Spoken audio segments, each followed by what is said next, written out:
I'll tell you a story about Cinderella, romantic, fantastic, and fun. There are plenty of stories about a girl and a fella, but none of them quite like this one. Cinderella was smart, Cinderella was pretty. She was terrifically poor, while her two evil stepsisters pranced all over the city. Cindy stayed home to wash the floors. But was Cindy sad? Was she depressed? Was she constantly wearing a frown? Quite the contrary. Cindy sang with such zest, while her stepsisters danced all over town. Cinderella believed in fairy tales, see? In hope and in love and in laughter.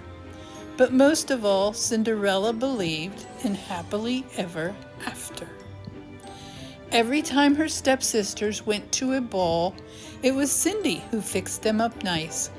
For Cindy, it wasn't a bother at all. She liked to stay home with her good friends, the mice. Between scrubbing the floors and the windows and doors, she didn't find time to complain.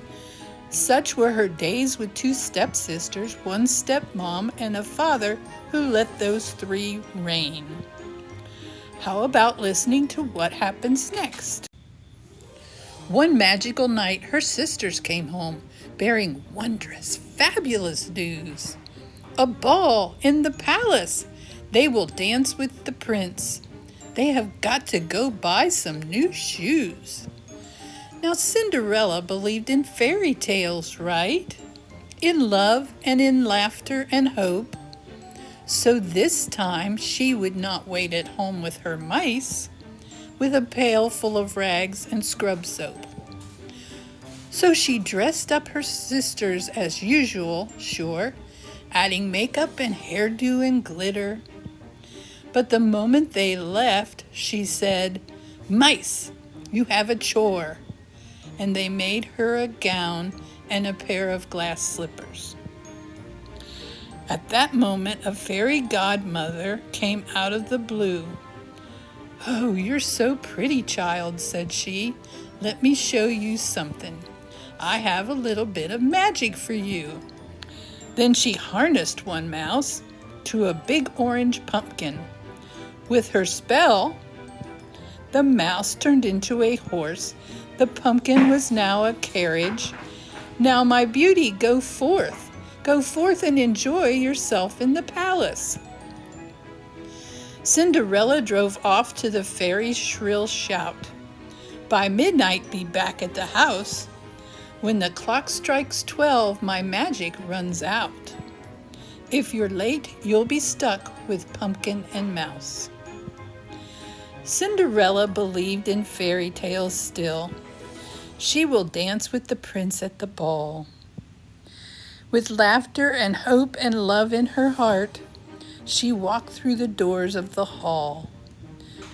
Please, let's go on reading. I want to know what happens next. The hall shined golden with thousands of candles. The eyes of the prince beamed with light.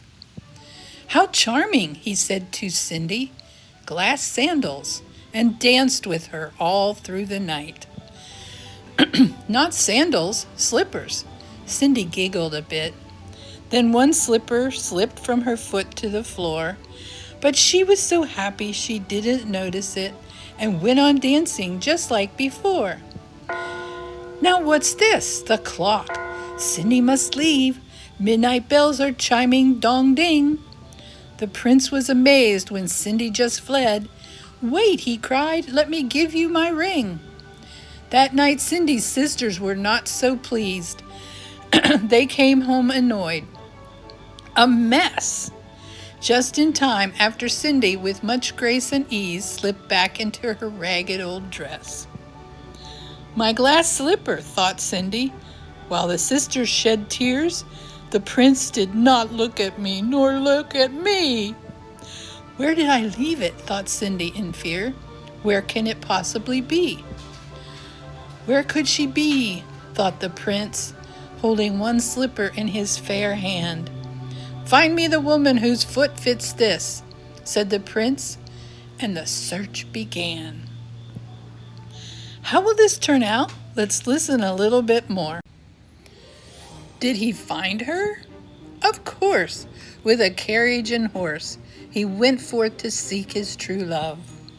Stepsister, stepmother could shout till they were hoarse. The glass slipper fit Cindy's foot like a glove. So they married, and yay, they lived happily ever after.